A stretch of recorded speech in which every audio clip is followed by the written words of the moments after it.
started. Thank you all for coming.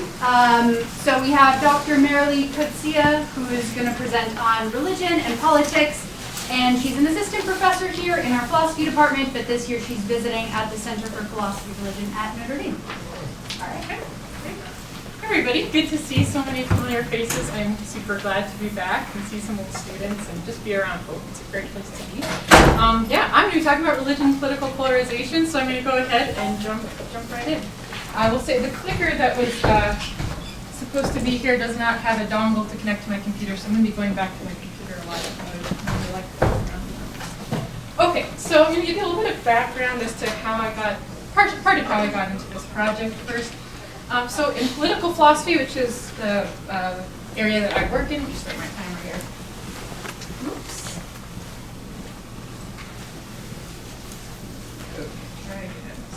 There we go. Okay, so political philosophy is the area I work in. In political philosophy, there's been a debate in a long time about whether people should be able to use, religious citizens should be able to advocate for coercive laws based just purely on the religious reasons. It's not going to be my main thing today, but within that debate, there's a super famous guy named John Rawls, who he said, no, citizens shouldn't do that. And he had a lot of reasons for this, a lot of theoretical, ethical reasons for this, but he, in one place, kind of offhandedly, one of the things he mentions is like, one of the reasons we shouldn't have people, according to him, this is not my view, but according to him, one of the reasons we shouldn't have people use religious reasons in politics is because it makes people get really angry about their views when they have religious motivations for their views, and he talks about the European religious wars in the 1500s and 1600s, which caused a lot of deaths. And that was a time when a lot of people were really very closely basing their political views on their religion. And he argues, he says, religion, it was problematic to connect it to politics and things because he says it introduced into people's worldviews a transcendent element not admitting of compromise that forced mortal conflict and could be moderated only by circumstances and exhaustion. This is one of his claims about why we need to be careful about using religious reasons in politics. There's actually a more general problem, though. Whatever you think about the use of religious reasons and religious convictions in politics, there's a more general problem about people's strong moral convictions and strong moral attitudes in general. So I'm a firm believer that it's really important for us to have good, strong moral convictions. That's going to be very important for making social change. But there are also some negatives, some downsides. When you have really strong moral convictions or moral attitudes, one thing is that typically with people who disagree with you, you're more likely to feel angry at them or resentful towards them or whatever, negative feelings, right? If someone disagrees with you about the weather, whether it's going to be snowing tomorrow, or like, whatever. Someone disagrees with you about Trump or abortion or same-sex marriage, it's like, oh, right? We start to feel things, negative things, normally towards them, unlike with disagreements about the weather.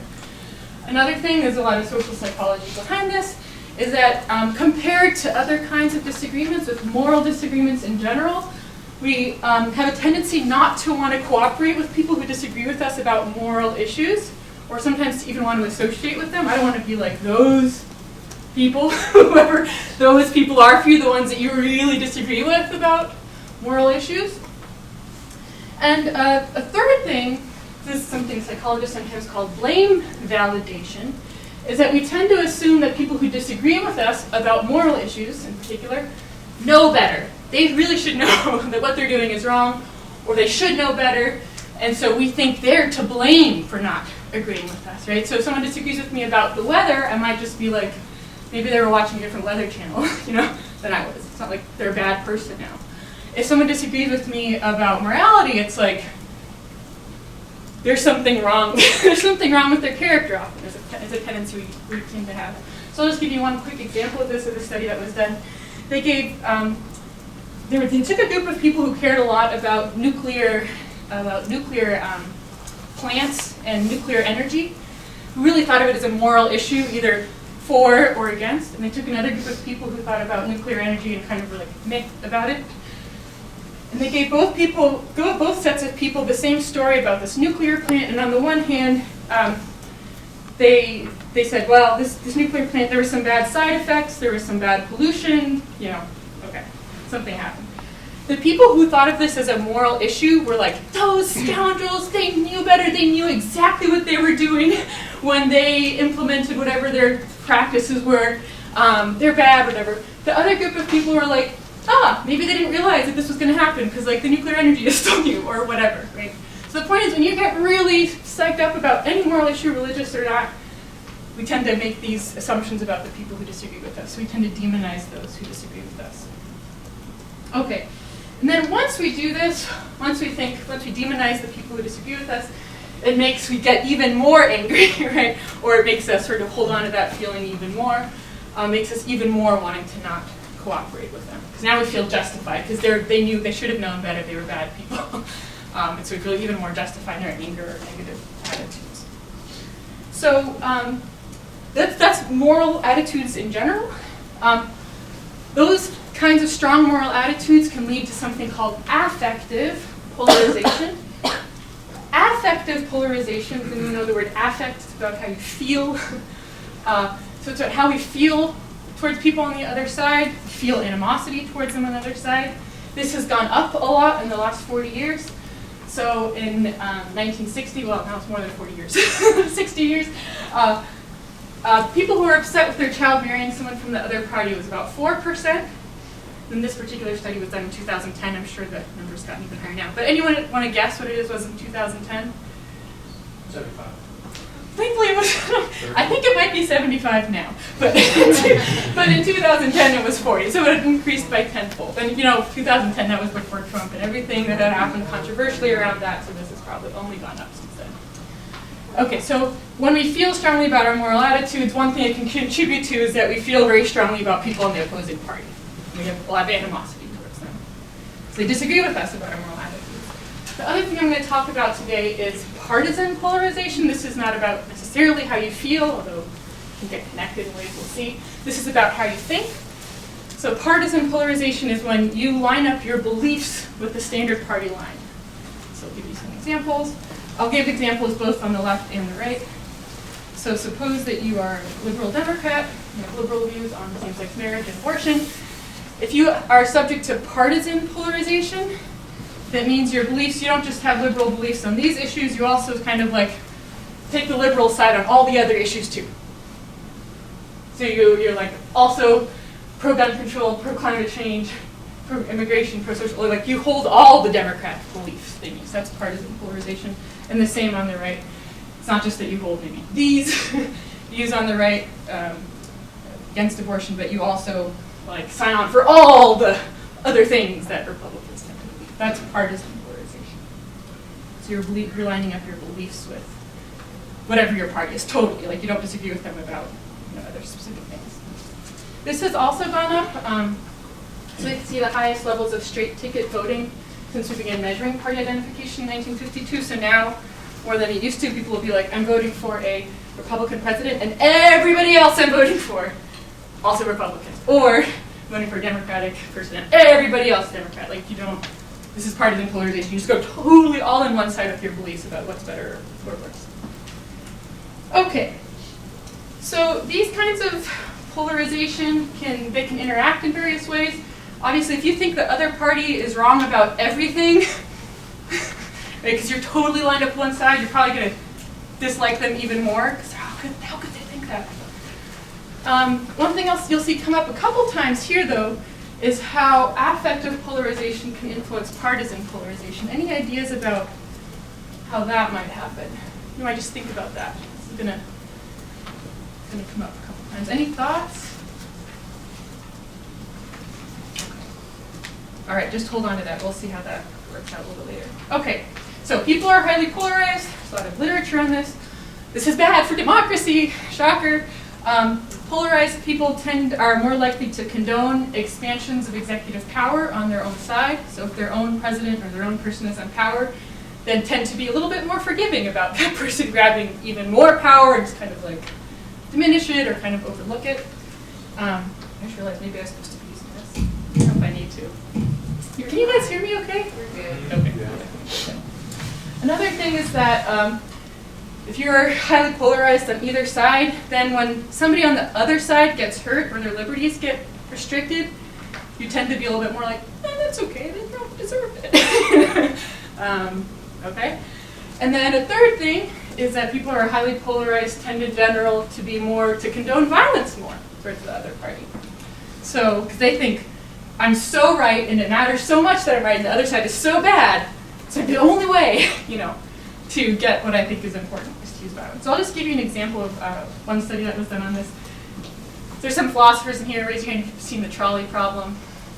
All right, so the trolley problem is, there's a train going to hit I wasn't allowed to watch these shows as a kid, so I don't always remember the name. The Griffins? Yeah. Okay.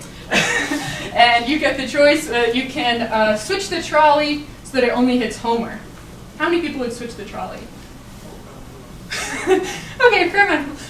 Even if you would switch the trolley, how many people would feel a little bit bad that you just killed Homer? Hopefully you all feel a little bit bad that you just actively pulled the celebrity killer. Okay. All right, so they did different versions of this, where they put somebody on the other track instead of being Homer, they put a neo-Nazi there, and then they saw how willing are people to switch the trolley then, and how bad did they feel about it. Not surprisingly, they didn't feel as bad about killing a neo-Nazi as they do about Homer. It was more sort of fine. Then they put somebody of the other party there. So either Trump Vance or Harris Waltz person, whoever was on the opposing party. What do you think was the relationship, any guesses, between how willing people were to sacrifice somebody from the other party versus a neo-Nazi? Yes, it's about similar. People were just as likely to sacrifice one as the other. They don't always ask these in the same order, so people don't always realize what they're doing when they do this.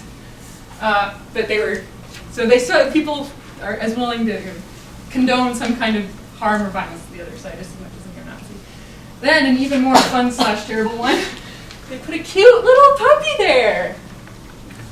Ooh. And then, how do you think that compared versus a member of the other party?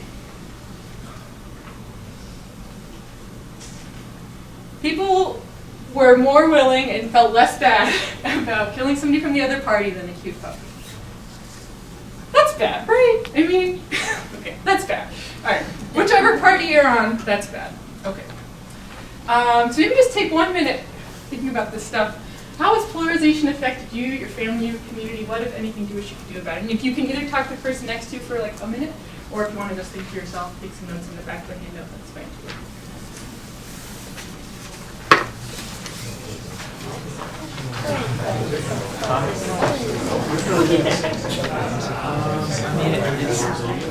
I care a lot more about politics. It was like how polarized for me and my boss. The party.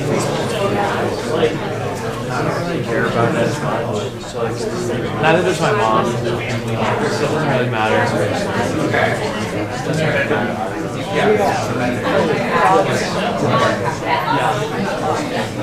What about you?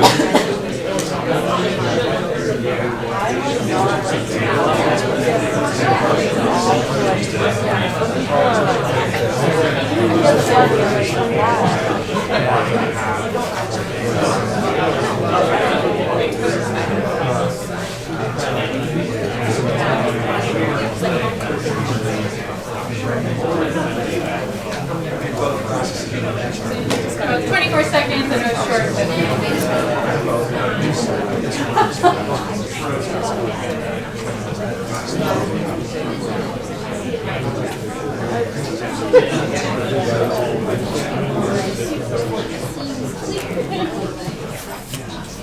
all right, let's get 1 or 2 comments. Maybe one from a guy. Any thoughts, comments, concerns, feelings on this? Yeah, what do you think? It just discourages us from having any sort of difficult conversation that could be very fruitful or kind of reveal different truths or perspectives or whatnot. It discourages that because it can be awkward.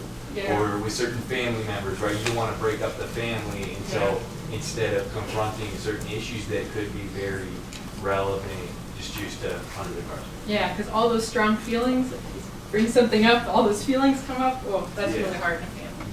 I think I saw a hand here, I think people are even afraid to try to understand the other side because they're worried that the people in their party are going to disown them if they think that they're somehow fraternizing with the enemy. Yes, we were going to talk about this again. Yeah, so there can feel like a lot of pressure to, even if you do want to talk to the other side, even from your people on your own political side. Yeah.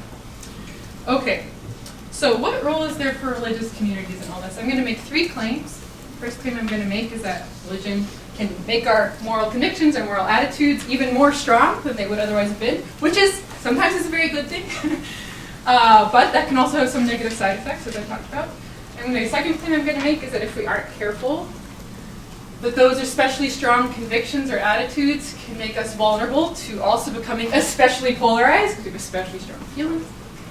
And then I'm going to argue third that if we are careful, we could be, as religious communities, especially effective in fighting against polarization. Okay. So I'm going to take these first 2 claims, kind of push them together into my first section, religion as a political polarizer, so the ways in which religion can make polarization worse.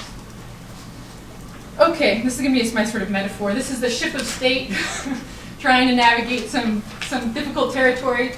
And the metaphor I'm going to use is that polarization like adds rockets to it, like says feel even more strongly about whatever we're believing, and sometimes make it more difficult to get through this difficult territory, difficult issues we need to deal with. Okay, I am going to, for the examples that I'm going to use, I try to be as somewhat balanced. However, I will say there are some more examples on the right than the left. Is this because I hate the right? No. Oh my God. People I love the most. So, right. But in the U.S., in the last couple decades, and it hasn't always been this way, and it's not this way in every country, but in the U.S. in the last couple decades, a vast majority of those who report their religion is very important to lean towards the right. So in our political situation, there has for the last couple decades been more examples sort of on that side. There's more people on the left who don't identify as religious. So they're just some of the issues don't come up in quite the same way on the left. Although I'll point out some examples very good. Okay, so first claim, religion can strengthen our moral attitudes. Whoops. This is my friend Kirk. I'm going to talk about Kirk a bunch. He said he's religious. You take German, German. Kirche is the German word for church. Anyway, so Kirk is a religious Christian citizen. One way that religion can strengthen his moral attitudes is that if he goes to a church or he gets engaged with theology at all, the theological grounding, religion can give a theological grounding to his beliefs, so that his moral attitudes, his moral beliefs, get tied to a deeper and wider set of commitments. Talk about that a little bit and then explain how it can strengthen people's beliefs. So first is that if you have a moral belief, suppose that you think that same-sex marriage is wrong. I'm not saying whether this is the right view to take or not here. I'm just saying this is just an example, right, of things that believe. So one thing is that this is a moral belief that people have, is that belief can get tied to something deeper. So it's not just that you have this belief that same-sex marriage is wrong. It's also that you tie it to something deeper. You might think about it as reflecting God's purposes in creation, something deeper, something more fundamental. So there was this line that went around for a while, God created Adam and Eve, not Adam and Steve. Whatever you think about this line and how people use it, the point I'm trying to get across here is that belief is rooted in something more fundamental for you, right? It's a much deeper root. It's not just a random belief that you have. Also, if you have that belief in this context of a religious setting, it will get tied to a bunch of other beliefs that you have, because theology helps connect this moral belief to this belief to this belief to this belief. That's part of what theology does, is it helps make sense of how everything connects. So you might also have views about, you may or may not, but this could happen, that you might also then have related views about the role of men and women in a family structure, about authority structures, about masculine and feminine virtues. Your belief could get tied to some sacraments and rituals, right? We have sacrament of marriage, and there's rituals that we do around that. Sacraments, it turns out there's some studies that suggest that if you participate in a ritual or sacrament with somebody else, that you, whatever your ritual is about, you tend to feel more strongly about that, too. So that's one way that can strengthen your beliefs. But more generally, the point here is that if you have a belief that's tied both really deeply into some other really core commitments that you have, and that also has all these other sorts of things that you care about, that it's also tied to that belief, religious roots, because the religious roots are making it deeper and wider, that belief will feel very deep and personal to you. Right? Does that make sense? Okay. So it'll make you feel more strongly about that belief, probably than you would have otherwise. Okay, so it can strengthen, that's one way in which religion can strengthen our moral attitudes, because theology kind of makes our beliefs, ties it to deeper convictions and to wider set of practices that we care about. Another thing is that religious context gives you, there's a certain community that you participate in when you're religious, and that community will have, often will have people who agree with you about certain moral issues. So it can become a kind of echo chamber. Now, echo chambers are not always, they have a negative connotation, they're probably not always actually bad. If you had an echo chamber saying that slavery was bad, that's probably a good thing, right? That's a good belief to have very strongly. So here too, I'm not trying to say anything about same-sex marriage, whether it's a good belief to have or not, or the echo chamber is good or not. It's just to say, if you have people who agree about some value, they're all together, they're going to reinforce each other's beliefs. So two ways in which religious communities can become echo chambers, whether those are good or bad. One is a theory called persuasive argument theory. This says that if you hear the same arguments or claims repeated again and again, you're more likely to hold stronger beliefs. And if you're in a religious community where people agree with your moral beliefs, you probably will hold it more strongly. The other theory is social identity theory. This relates a little bit to what Sam said. If your beliefs are tied to your sense of belonging, you're more likely to hold stronger beliefs. So if you're part of a community where you feel like, if I have a different view on, pick your political issue, it could be same-sex marriage or it could be abortion or whatever, if I might feel like I have a different view on the issue from other people in my community, they might think I'm not a real Christian, I might feel a lot of pressure, so you kind of can feel extra pressure to go with whatever your community also thinks. So you can also, that could be another thing that could make your beliefs stronger, so you kind of feel a bit of pressure. Again, this isn't necessarily a bad thing in and of itself. Like, with slavery, it might be good. We have some pressure on people, I don't know, right? To like, believe that slavery is bad. And so I'm not saying anything particular about same-sex marriage here. And in general, having strong moral convictions is not, in and of itself, a bad thing. The problem is that they can have these negative side effects, and you have to think about how to manage those. So I talked about having bad attitudes towards other people, not wanting to engage with them, demonizing other people, that kind of thing. Okay. So, I'm going to skip that. Now let's go to the second claim. If we aren't careful, those strong convictions, strong religiously based moral convictions that have, can make us vulnerable to becoming especially polarized. So here's our friend Kirk again. Kirk now, suppose he's been in a church where people agree with him about some issue, whether it seems like marriage or something else, so he has very strong beliefs about that now, he feels very strongly about it. The claim I'm going to make is that those strong beliefs can get hijacked by a party in a way that then contributes to political polarization. So I'm going to say a little bit more about that. If your strong attitudes can be hijacked, or strong attitudes can be hijacked by partisan influences. There's two ways that can happen. The first is political, I'm going to call manipulation. So this first part isn't necessarily manipulative. But politicians, they see that there's some people out there who care a lot about some issue, things like marriage, abortion, whatever it is, and they think, I want people to vote for me. What should I campaign on? Maybe an issue people care about, right? So you select a position that appeals to religious citizens' strong beliefs. That's not necessarily bad in itself. But where dangerous things can happen is that a politician can then use that strong belief that they've tried to appeal to and use it as kind of like a hook to get people into a broader set of things in politics, broader set of positions, or broader kind of like the other guys are the bad guys that can be bad. So somebody might tell somebody, a politician might tell somebody like Kirk, look, I'm not only going to speak for you on same-sex marriage, I'm going to say I'm kind of the good guy because I'm defending your view here. But then they can also kind of go beyond that and say, not only am I the good guy, Kirk, because I'm the politician, I'm defending your view about marriage or whatever. Also, the other guys are the bad guys. So here's an example about Christmas. Bill O'Reilly called War on Christmas, and someone else was like, Biden is the Grinch who stole Christmas, right? Okay, so it's very clear, like, the other side is like the bad guys, okay?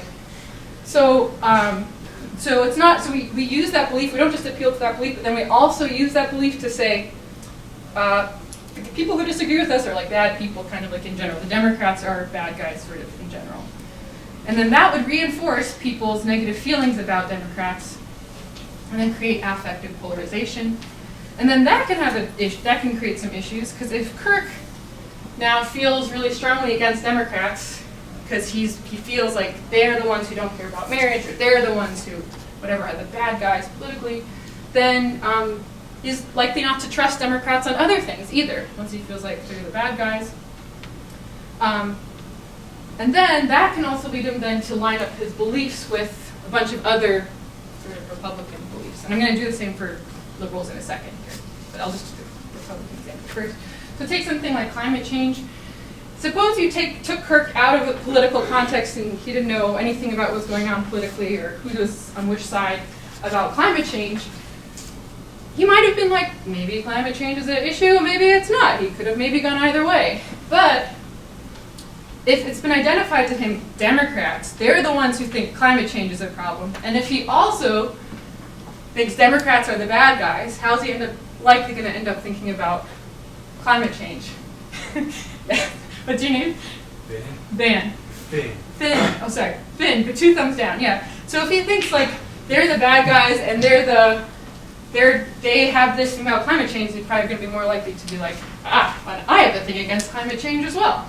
Now, exactly the same thing can happen with other issues, then I'll go to the liberal side. So if somebody who's on the conservative side, maybe strong feelings against Democrats, that might kind of lead them, or politicians might use that to kind of try to get them to also agree with the politician about, climate change being bad. And then the politicians can also use that to try to get somebody, after they've kind of hooked them with these issues, to try to get them to agree with that politician on a whole bunch of other things. Also, kind of taking a more conservative view on gun control, immigration, social welfare, whatever. So you end up having all these kind of beliefs kind of together. The exact same thing can happen on the liberal side.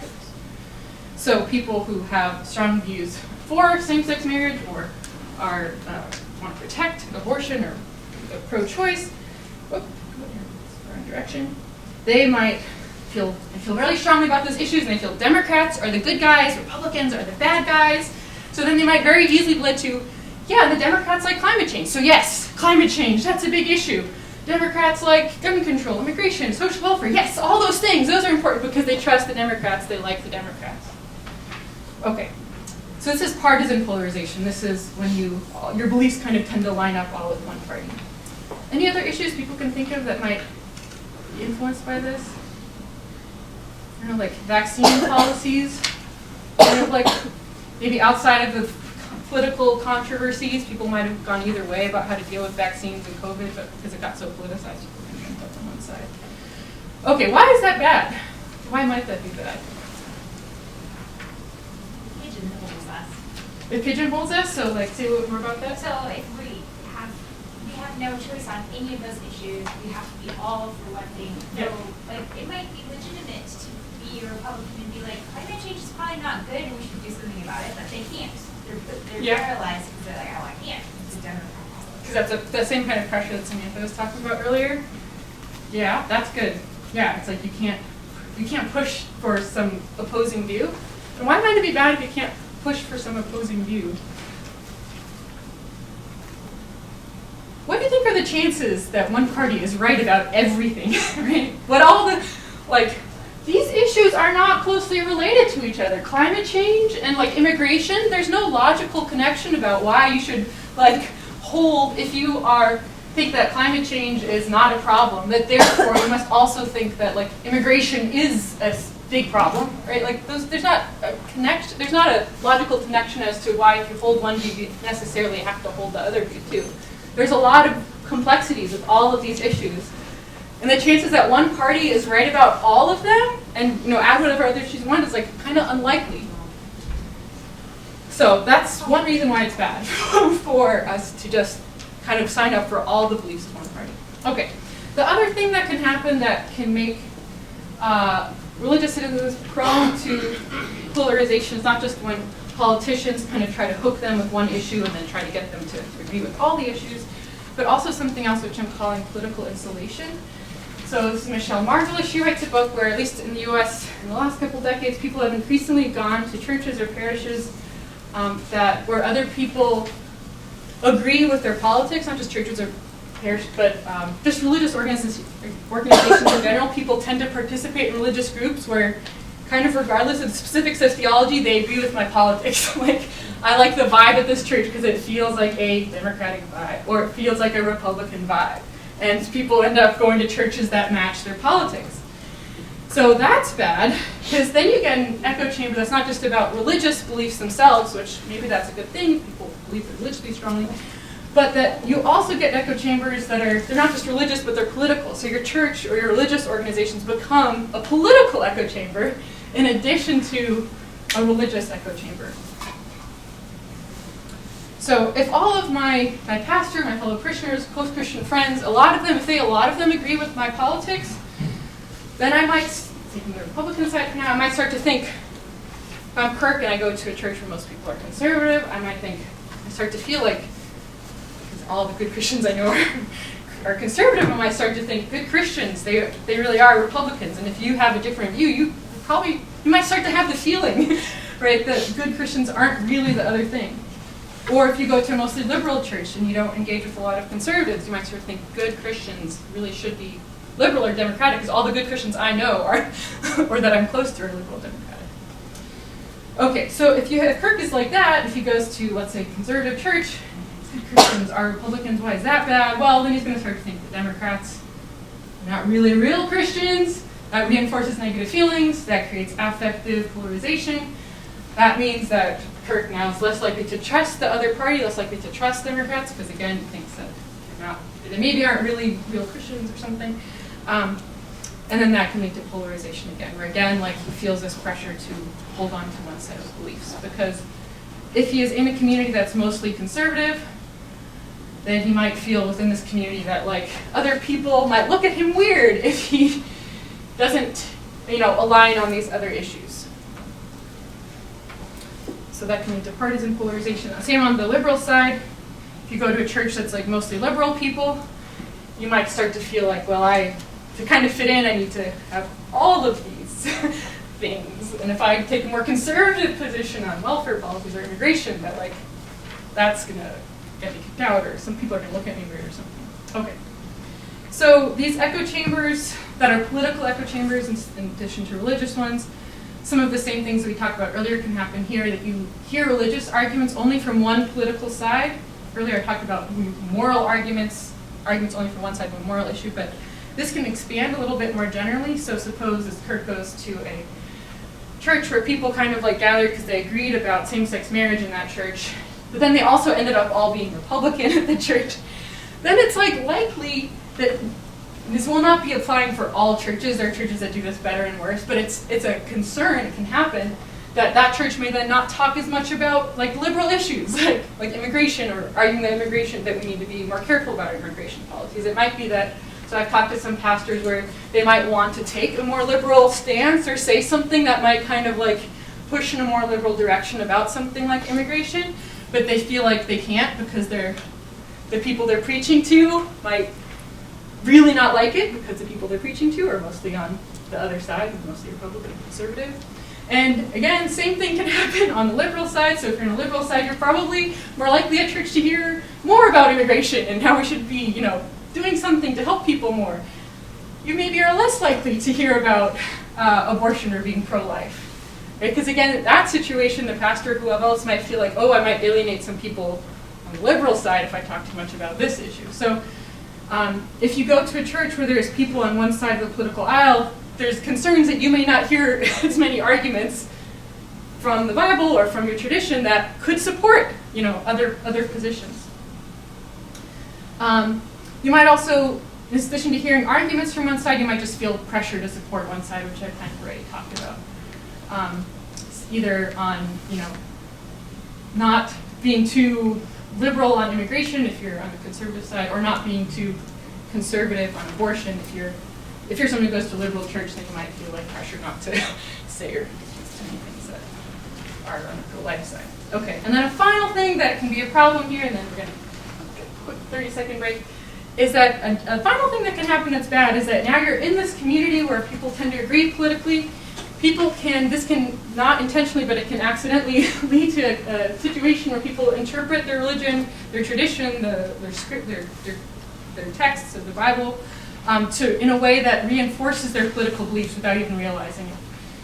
So if you are going to a multi-Republican church, you might hear arguments that are all on one side, and so it's like you start to hear all the things that the Bible says that kind of align with Republicans.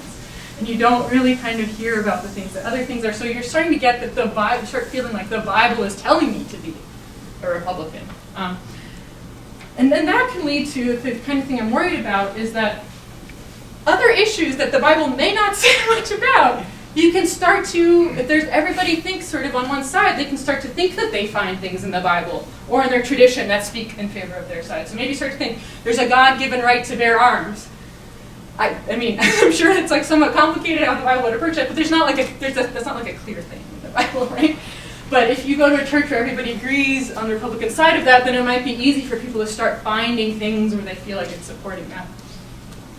Abortion is an interesting case too. In the early 1900s, Christians, particularly evangelicals, had a broader, evangelicals in particular, doesn't apply to other traditions, but they had a broader set of views on abortion. There was more liberal views on abortion, and since then the issue became very politicized and was used by certain ways in politicians, and people have changed to become, evangelicals have changed to become more conservative on abortion than they used to be in the 1930s. So this is another case where like maybe like people are starting to interpret the Bible in a way that like matches their political preferences rather than questioning their political preferences on the basis of the Bible. Because in the Bible you can find some verses that kind of go both ways on there. Okay, so let's take a 30-second break. What resonates with what I've said so far? What partisan biases might influence you?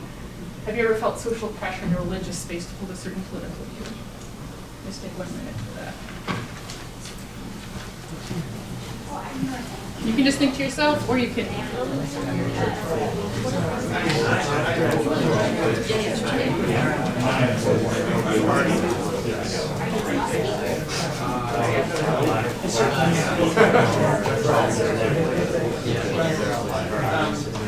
Hello, what? I definitely go to like more conservative churches. Like, I think too, like, I don't know what it is, but like conservative churches tend to be more like theologically orthodox as well. And like, because I go to more theologically orthodox churches, therefore I think tend to be more conservative.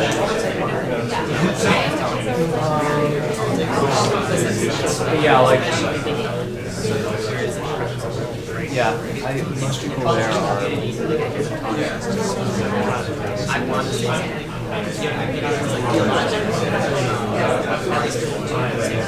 What about you?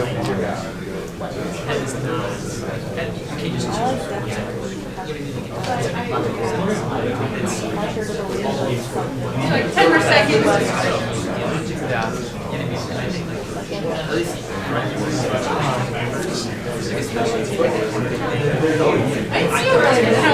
As I was talking, this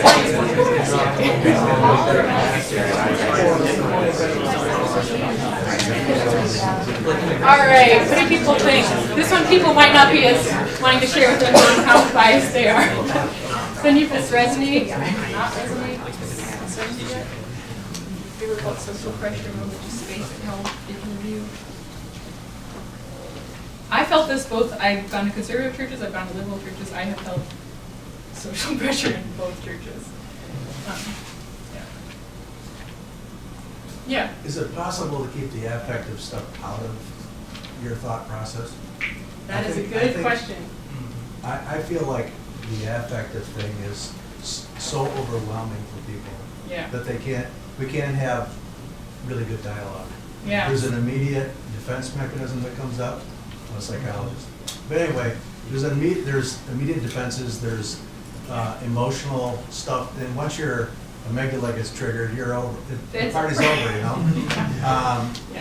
I don't know how we can have constructive dialogue anymore. It's really so difficult even for me to have any kind of constructive dialogue without, you know, going into the abyss immediately. You know, I mean, it's just it's really frustrating, and that's why I'm here. I don't have anything to do with Hope College other than I just drive the shuttle in right now.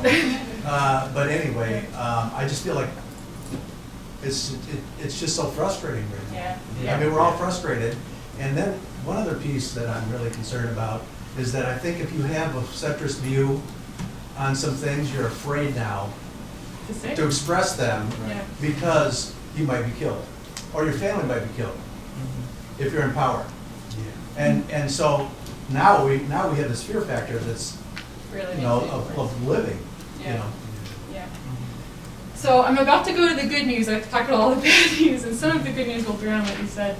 I'll say a short version of it now, and then it'll come out a little bit more, and I'll follow up with you after again. I don't think that we can just get rid of our emotions. All right, gone. I'm a totally rational robot now.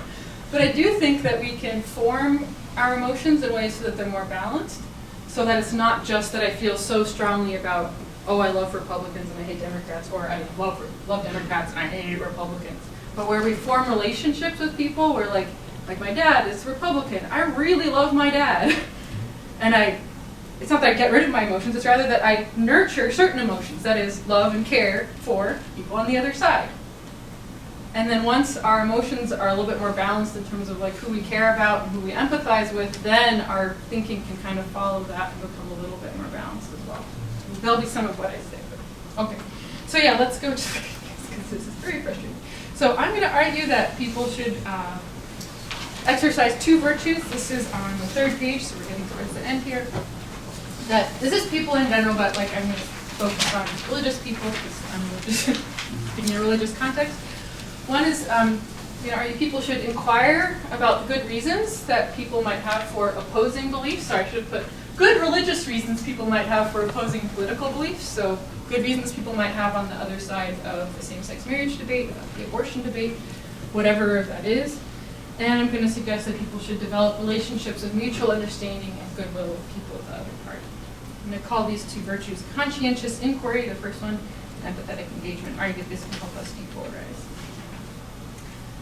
Okay, so potential for depolarization. So this is going to also come with two parts. This is the first part. One is that if we inquire about the good reasons people might have for thinking differently about us, we can appreciate fellow believers' moral reasoning better. So thinking about like why might people on the other side of the debate about same-sex marriage or abortion, why might they think that way, then I might not think that they're just bad people for thinking that way, or bad Christians or whatever. I might sort of understand that. And also I might start to take a more variety of other, thinking about other issues. I might start to think, oh, actually there are good reasons to be a Republican on whatever, gun control, or to be a Democrat on immigration or whatever, once I start thinking about the reasons that people might have for opposing beliefs. So just to recap that, one is when you appreciate other people's reasoning, how they got to their conclusions. One thing is that helps fight partisan polarization. It's like I said, you might start to realize, oh, actually the other side has some really good reasons, some really good arguments for some of these issues that I didn't consider before. So maybe I'll actually go with the other side on some issues. Also, if you understand why people got to the conclusions that they did, then you might not demonize them as much. Or you think that they're just bad people for that. And so then that can help fight affective polarization. So far that makes sense? The other virtue I want to talk about is empathetic engagement. So this is engaging with people who think differently than you, not just cognitively, but how you empathize with people, empathizing with people on the other side, and having relationships with them. Relationships of goodwill with them. If you've got goodwill towards fellow believers that you've formed relationships with, then again, it will help you not demonize people on the other side. So if I have close friends who are both on the Republican conservative side and on the liberal Democratic side, and we talk about this from time to time, so I can get a sense of where they're coming from, and I have good feelings towards them. I work with them on different church projects or other projects where I see like they're decent people. It'll help me not demonize them and think they're not real Christians, but they're bad people or whatever. So that can help fight affective polarization. Just engaging with them on a day-to-day basis, working together with them on other projects. And then once you feel better towards the people on the other side, in your church or whatever other organizations you're part of, you're also maybe a little bit more likely to trust people on the other side, to trust their arguments and take their arguments more seriously. So that can help fight partisan polarization. Because right now, sometimes it's like, if somebody hears somebody on the other side say something, they might just be like, you're an idiot because you're a Democrat, or you're a liberal, or you're a Republican. So they never even really listen to them. But if you know people who are on the other side, then you start to feel a little bit more trust towards them, and you might take their arguments more seriously. Then that might also help open up different views for you, so that you're not all on one side on your views. Okay, so I think that if we use these two virtues, maybe in addition to some other ones, there's been some recent research that suggests that patience is very, very, very important. Like these kinds of things don't change on a dime, and that you're going to get frustrated. You will get frustrated and annoyed in the process of trying to do these things. So patience, there's some research that suggests that's very important. But just focusing on these two virtues for now, I think if we exercise them, we can, instead of sort of adding a lot of gusto to our beliefs, we can, religion can help sort of serve as a rudder to help us navigate more carefully in complicated waters. I'm going to talk about that a little bit more now. I'm going to actually argue that religious citizens might have even better resources in some respects than secular citizens to fight polarization. And it's actually because of the same things that I talked about before.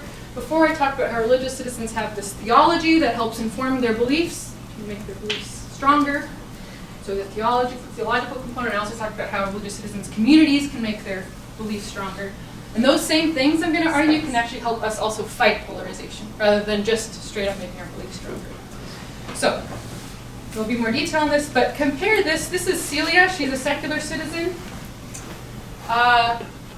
Given our current institutions, a secular citizen like Celia is more likely than a religious citizen like Kirk to lack regular exposure to a long-standing ethical tradition which she can draw on to critically analyze political views. So if you go to a church, you're engaged with religious life, you'll probably go to Sunday school, you'll hear sermons, you'll get some information about, you can get deeper information about the theology, the arguments, the reasons for why people might have different views. And if Kirk uses that he doesn't just go with whatever kind of like is fed to him immediately, but also inquires about arguments that might exist for the other side, then he'll have resources to kind of like talk about these issues in a way that Celia might not. So if Celia is a secular citizen, there are many secular citizens who have a lot of depth and character and think a lot about what they believe. But if you're a secular citizen, you probably don't go every week to a place where they have a Sunday school, or they talk about, they have a moral tradition where they're talking about the reasons for different things and reflecting on it. So on average, secular citizens may not get that same kind of exposure to like moral education, theology, deeper like reasons for why you might think different things. Religious citizens, if they engage in religious life and inquire about reasons on both sides, they'll have like a deeper idea of why you might take one position or another, and be able to think of arguments on both sides in a way that a secular citizen might not be as well positioned to do, because she just doesn't have a place where she goes every week and talks about like moral issues. Now this assumes like that Kirk is thinking about reasons on both sides and going to a church where he's getting some feedback on both sides, but if he does, he might have some resources to talk about things, some deeper resources to talk about things that Celia might lack. So if he does, then he can use some of the deeper ideas he gets from his religious community to like inform debates in a way that can help depolarize people. So regardless of what you think about immigration, for instance, many Christians think that we are made in the image of God, right? And so that can at least inform how we think about immigrations, regardless of what we think, what the laws should be exactly. It can inform the approach that we take to individual immigrants, that kind of thing.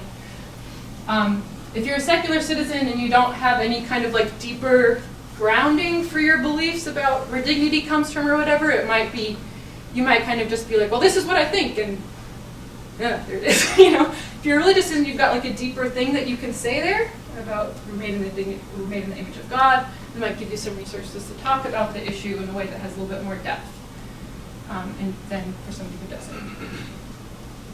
doesn't.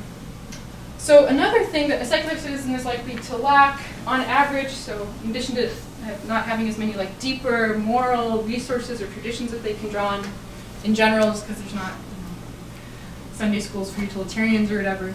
Another thing that they're likely to lack is a well-established moral community that transcends party politics. So if people, this is assuming, if religious citizens do engage in empathetic, you do this engaging with people on the other side, go to churches where people disagree with them, thinking about issues on the other, reasons for thinking differently, then religious citizens can form moral communities where their sense of identity and their sense of belonging to the group could go deeper than just being a particular party. If you're a secular citizen, you're less likely to have places that you can go where you can form a really deep sense of community, on average. So there's this famous book called Bowling Alone, this guy, Robert Putnam, and he talks about how, has anyone read this book or heard about this book? Steve, do you want to say like the main idea of this book?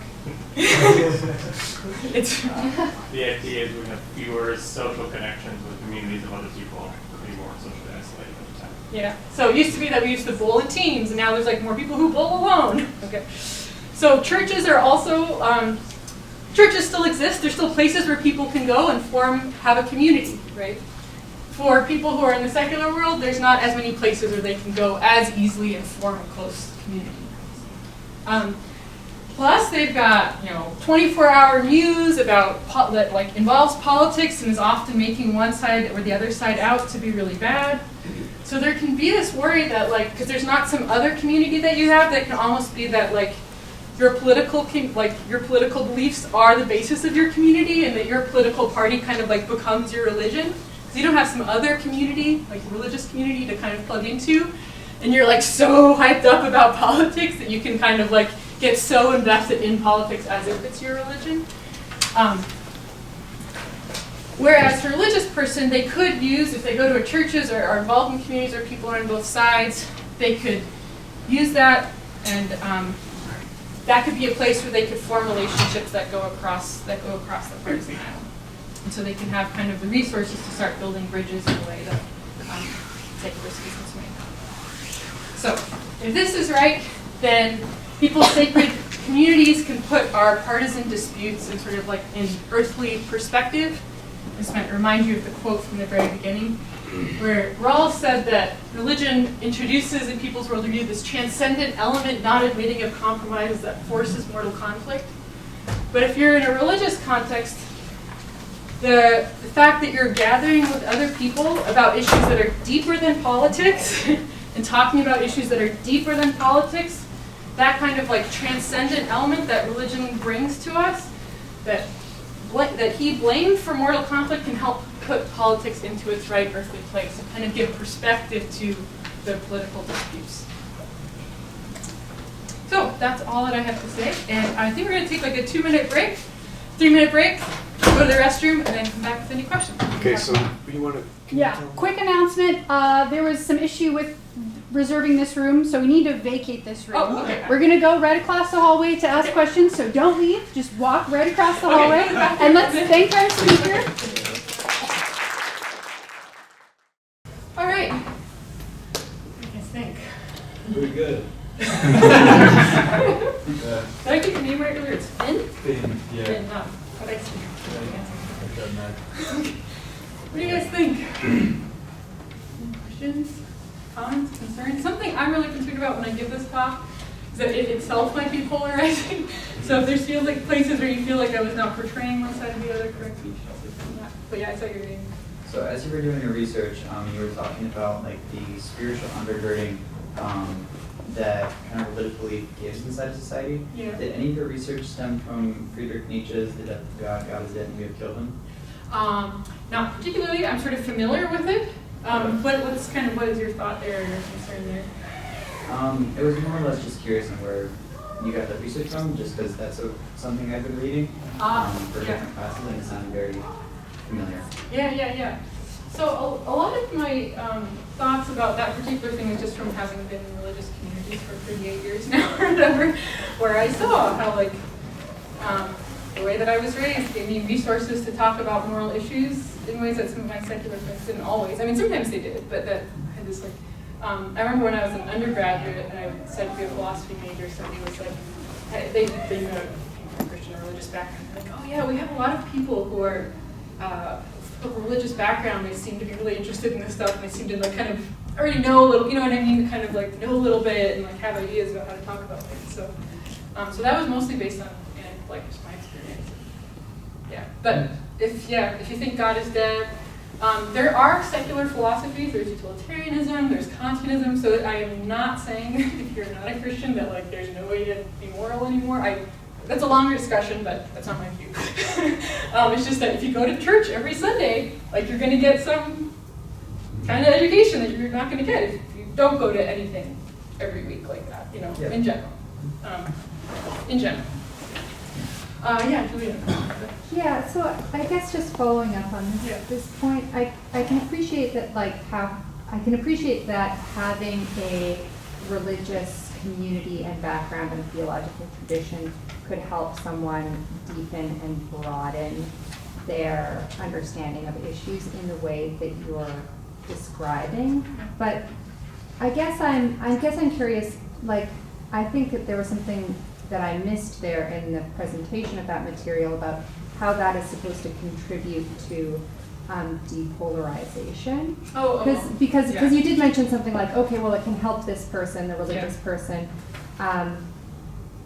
approach these debates or enter these debates in a way that informs them. In a good way. In a good way. But I'm like, well, it won't inform, if my justification for why we should treat immigrants well is that I believe everyone is made in the image of God, that's not going to seem like it's informing the conversation to someone who's agnostic or not religious or not part of a religious tradition. Yeah. So, I mean, it might not hurt, but I guess I'm also not sure how it helps. Yeah, no, that's a really good point. And I had this on the handout, but like I didn't say it in the presentation. So there's two things. One is like informing debates amongst believers. So like amongst believers, we have a common set of narratives, a common set of values or whatever. So we might be in a position, if I'm a Christian and someone else I disagree with is a Christian, me and them might have like deeper things that we can talk about, like comparing how does the Good Samaritan parable of the Good Samaritan apply or not apply, because we both care about that parable, that kind of thing. The thing that so that's one. The other thing is, which I probably know, but should have also said, is that it might often be important if we're talking to a broader audience to find kind of like secular translation of what we want to say, which political philosophers have talked a little bit about what that might look like or not look like, but so one example of this is the doctrine of double effect. This is something that people talk about in ethics.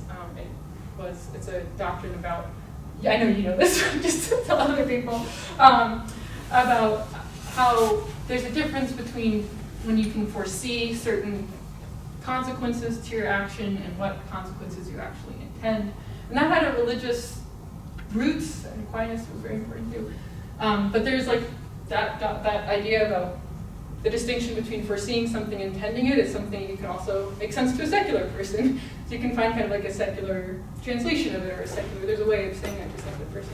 Something with like about the image of God, that all people are made in the image of God, that'll be harder maybe to communicate to an atheist, but I also think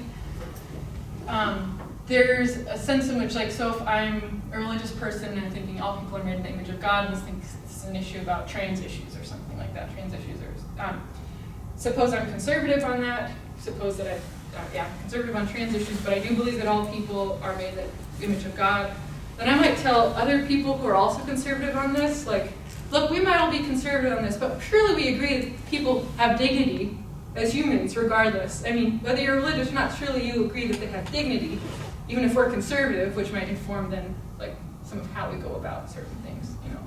So it can, like, made in the image of God be translated to something like human dignity to some extent, you know, which then can, for other people on your side, can communicate something deeper and maybe help discussion a bit. So, yeah. Do you think that this is a specifically American or specifically Western issue, or have you looked into how this principle affects maybe religions other than Christianity in other countries? Yeah, I've looked a little bit into that, and it's interesting because it does seem to be quite different in different societies and cultures. For instance, I was just talking to someone who's from Bolivia, and they said there that about 90% of people in Bolivia are Catholic, under some understanding of Catholic, and he said to me that issues, like religious issues just don't come up in politics, because if a politician was to say like, oh, if you're a good Catholic, you're going to believe this, you're going to believe that, that it's like it would only be divisive amongst Catholics, and it's not going to get, what did he say exactly? I'm trying to think. it wasn't a way to get like a whole bunch of voters on your side, I think is what he said, because I think he said it was like, well, the other person's also going to say that if it's 90% of people are Catholic, then both parties are going to say, oh, no, I have the true Catholic position, and like, it just doesn't get as far as if you have a country where there's like half religious and half not religious or something, and you say, oh, if you're a good Christian or you're a good religious person, you're going to agree with me, then it's like, oh yeah, I can get a lot of people, and the other side is, you know, the dynamics compatible. Does that make sense? I think it's it also sometimes plays out a little bit differently in Europe, and that's in different countries has gone different ways. I don't fully understand yet, like, why. There is more of a religious minority, so maybe there it's that like maybe there because religious people are more in the minority than they are in the US. Maybe if a politician says, "Oh, this is the religious view," it's like it's going to get 5 people on his side or something. It's like, well, what's the point of politicizing it then? So maybe it's because of our religious demographics, where yeah, I don't know. It's my guess, but I don't know for sure. It's a good question. Yeah. Yeah. Anyway. What do you think is a good avenue to take in trying to persuade, I guess, all the people to have a more balanced view, or at least try to strive for a balanced view when it comes to religion and politics, both? In that, you know, I always try to use the metaphor, analogy, whatever. You need both wings to fly, or like a tree, you need roots, but you need to branch out as well. And so, like, how do you feel, or what do you think is a good way to go about trying to convince people that are fairly stubborn that, yes, they might be right in certain ways, but we need to adapt and like evolve, and that's just part of life? Yeah, that's a great question. There's a couple things I have here, I guess. The first thing I feel strongly about in this is that I think that your relationship with that person, your connection to them, needs to be stronger than their connection to their political party. So you need to have a good relationship with them. Like, it's for people, I think you said earlier, it's hard to talk to I don't know if it's your family or not, but in general, it can be hard to talk to our families about this stuff. But at least with our families, because those are people that we really care about, and we're going to be with them for life. Like, there's a chance that if you have a conversation there and try to do it in the right way, which I'll get to that second, that could be productive in a way that yelling on the internet, like, those people are just going to tune you out and get out. Your family shouldn't do that. They don't really care about you, so like if you say something that you care about, they're not going to care if you care about it. So I tend to think that actually connecting with the people that we love and care about most is like a place to start. Otherwise, people just tune us out too easily. And then in doing that, because it's really hard, I've often found, and there's also some literature on this, that when you talk to people, you guys probably know about the Socratic method for philosophy. There's 2 approaches. One approach is to be like, here's the 6 ways in which you're wrong. Like, how do you feel? You know, how would you like if someone came up to you, here's the 6 ways in which, you know, like, the other thing is to say, is like, so why do you think that? How did you get there? And my understanding of the literature, and I'm not a psychologist primarily, is that tends to go further. When people are just asked questions and then maybe they themselves realize, like, oh, I didn't actually have a good, I saw that on the news, but, you know, then you might ask, well, why do you trust the news? You know, it's by asking people questions as opposed to like, the third thing is that there's some studies done where they went just door to door. So this is not with people who you are in a close relationship with. In one group of people, it's about immigration, and there was another study about trans issues. They were like, here's 6 reasons to believe this view. And they called back 2 weeks later to this person, and like nobody remembered anything or cared. Right. There's another group of people who they were about the same issues, and they were like, I'm an immigrant, or I'm trans, or here's a story, or whatever. And I'm not trying to whatever you want to think about those particular issues, the point is if you tell somebody a story and how it personally impacts you, that tends to have a bigger impact than just here's your 6 reasons why you're wrong. So those are some of the things I'd say. People who are committed to you and committed to actually having a conversation, or any people on the internet, questions, and then personal stories and how like these things affect you. Thank you. Okay, so I was wondering, so you say we should engage in conscientious inquiry. Yeah. I'm wondering like what you say about this approach and how it engages with some of the reasons. So it seems like you were going through in your presentation some reasons why we adopt the views we do are for like not good reasons or not actual reasons. Mm-hmm. So with polarization, right, it's like maybe I'm a Republican for pro-life reasons. Yeah. And then I adopt a pro-gun stance, and according to some version, it's like because I'm a Republican. Like that's the reason I adopt this, but that's unconscious. Yeah. But so with conscientious inquiry, it's like if someone's asking me, why are you pro-gun control? Yeah. Unless I'm super self-aware and intellectually humble, I'm not going to say because I'm a Republican and the Republican said so. Yeah. I'll come up with a reason. Yeah. It will be a confabulation, not my actual reason, but then we might talk about that, and that might get it. So it's like, can you think of like a third thing that can get at those? Because conscientious inquiry might not get you the right reason for some of the views and might like further entrench the wrong kind of confabulated reasons. Yeah, so the concern is I'm just gonna take a liberal this time. So I'm a liberal, so why are you pro gun control or whatever? I'm a liberal, and I'm not gonna say I'm a Democrat and be like, well, because XYZ reasons. Let's like say something to make that feel like it makes sense. So I guess there's two things I'd say there. One is that part of the reason I phrase it the way I did is that look for good reasons on the other side. So there's a big difference between inquiring like, what are more reasons for why I believe what I believe?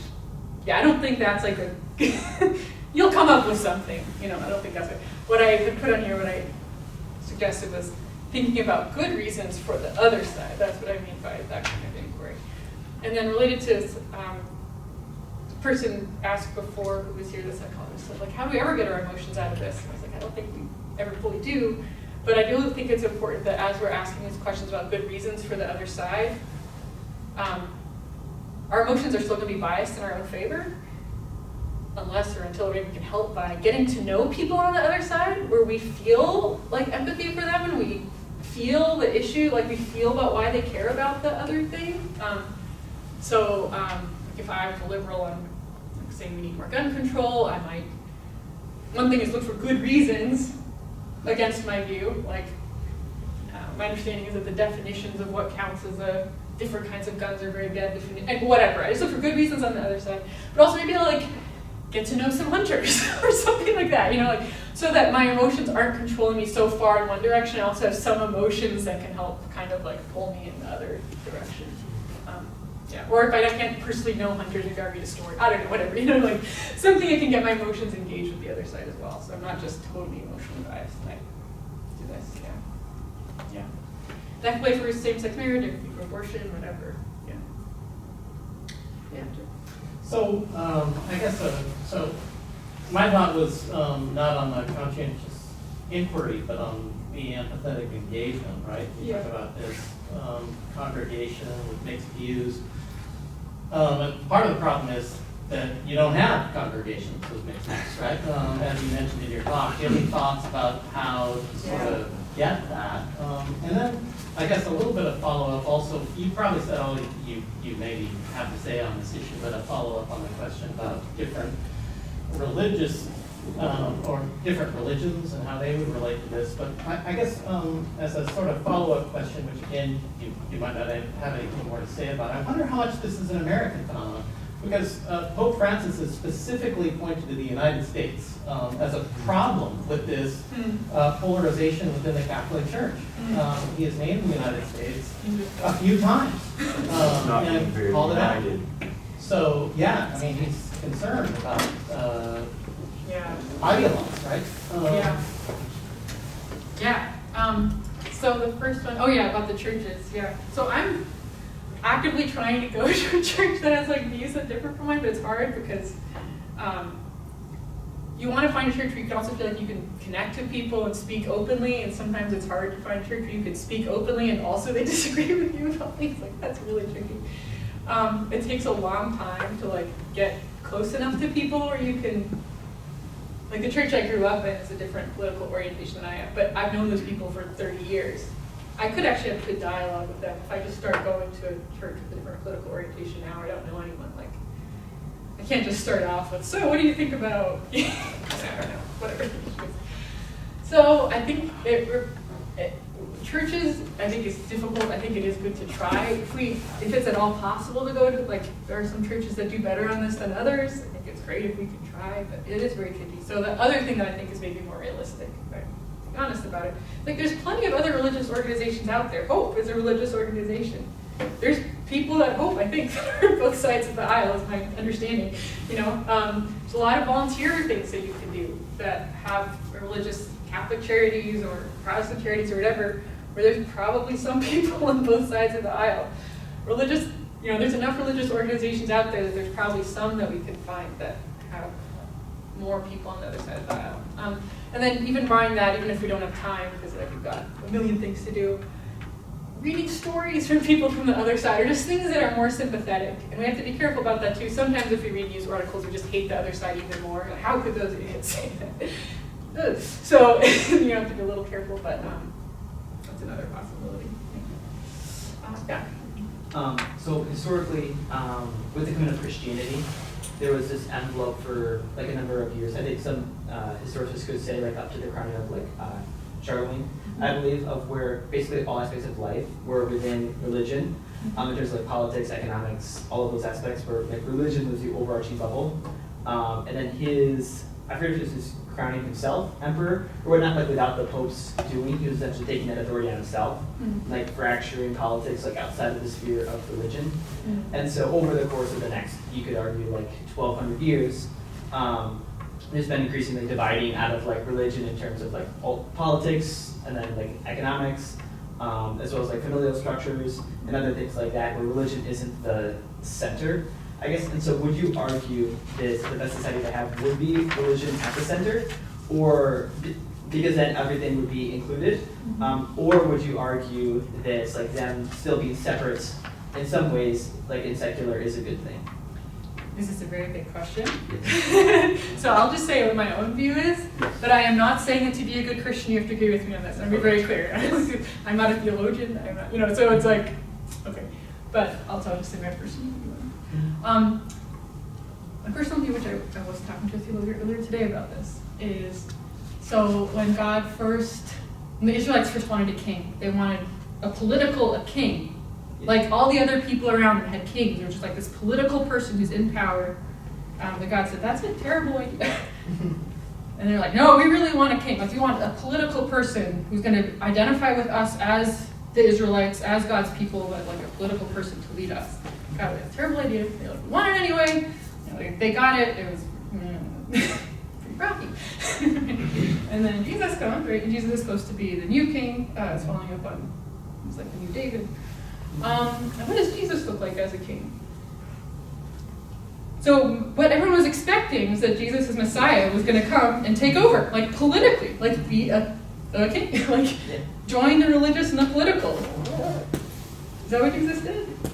It's something quite different. He went back to the old model where God is like, don't have a king. So Jesus, rather than trying to take political power, which is what everybody expected of somebody in his position as a Messiah, that was the expectation. You're going to get Messiah. You're going to become a new David.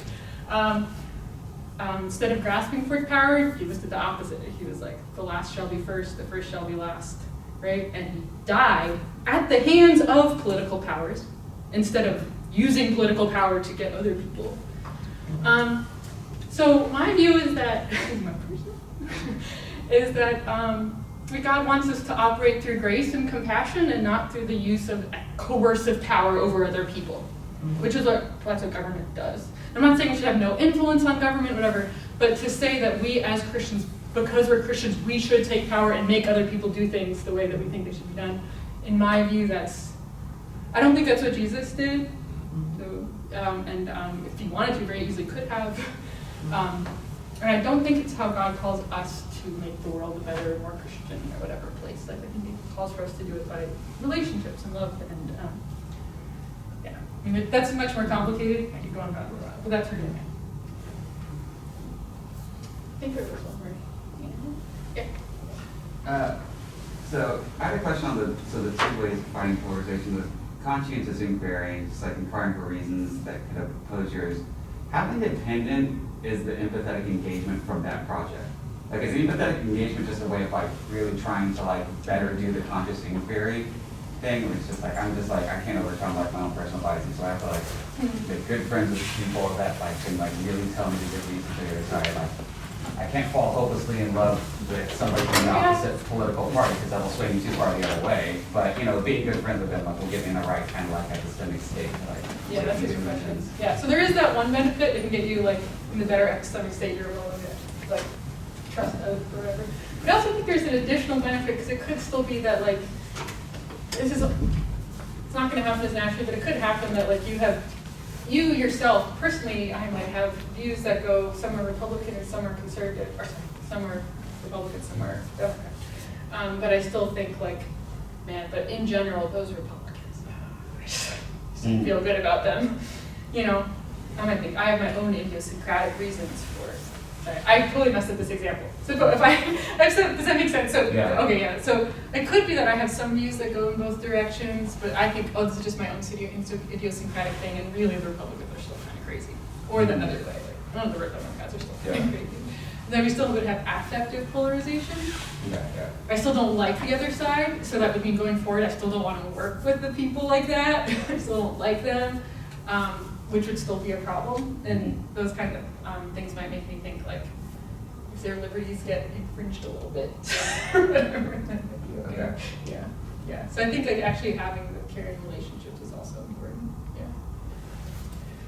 Yeah, Julia. Yeah. Okay, thank you. I had a question about the limits of conscientious inquiry. Yeah. So it seems pretty strong to say that we should strive to not only inquire about the good reasons why another person, why someone might hold opposing views, but also be willing to reconsider our views in response. So maybe there are many cases in which that is the right thing to do, but then it seems like maybe there are some other issues like sorry, this aligns with what I've been thinking about and researching recently, but there's this case of Daryl Davis, this black man who goes and befriends members of the KKK. And you might think that like, and that's a very inspiring story, but like you might think that he shouldn't be sitting down to those conversations willing to reconsider his views in response to what they have to say. Yeah. So I wonder if you think either A, there are limits on this, or B, maybe you want to weaken this a little bit to just say something like, it's enough to just be genuinely curious about why the person holds the view that they do without also saying, and you have to be willing to modify your own perspective. Yeah, that's a great question. So there's, so for part of it, I would say, yeah, if you can sincerely consider why people might have good reasons for why they got to where they got to, or you're just curious about it and you're not willing to reconsider your own views, that already has some benefits because then you're like not going to be, you won't as easily be like, oh, they're just awful, and you won't demonize them. You still seem to understand them. And you can understand them, so that might help with affective polarization, where like, you don't hate the other side as much just because you understand where they're coming from a little bit better now. The other thing, the partisan polarization, you would need to add something more, and then there's the question, should, right? If we want people to change their beliefs so that they're not all aligned with one party, then they would actually have to be willing to reconsider the beliefs they start off with. But then you're like, aren't there some limits with that? Like, it could have been with slavery back in the day. It's like, do I need to reconsider? Like, whatever, 1800s, 1700s. Yeah, so I think in cases where we might want to tell people you don't need to reconsider your beliefs, I guess there's two ways that I think about this, and I think this is like a really thorny, difficult question.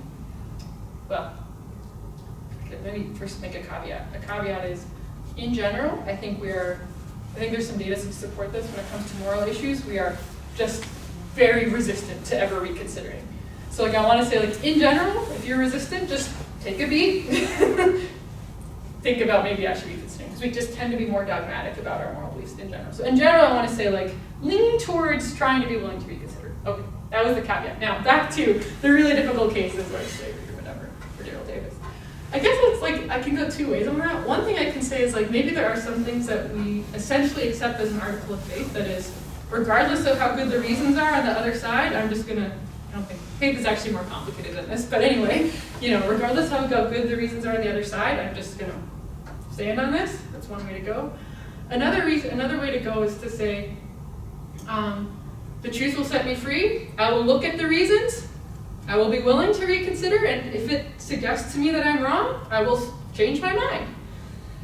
I'm not sure which is the right, I mean, those are two options, right? And I've always tended towards the second one.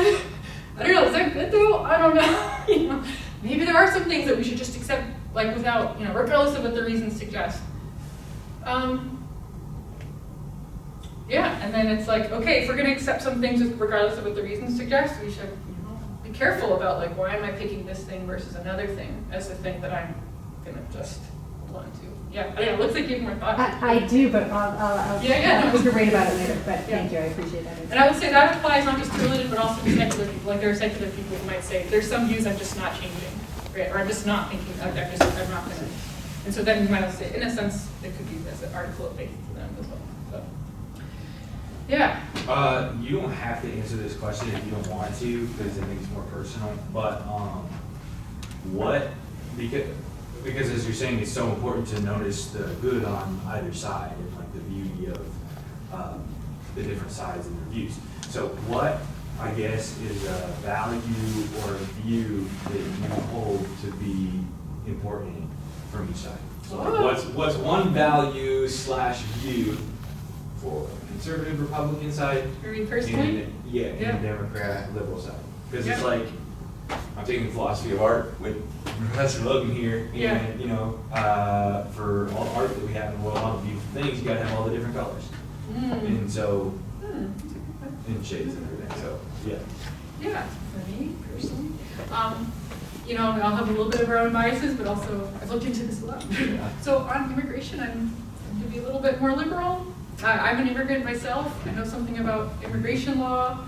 I know it's incredibly difficult for people to get in legally right now, the way that their laws are set up. It's almost impossible if you don't already have a bachelor's, master's, PhD.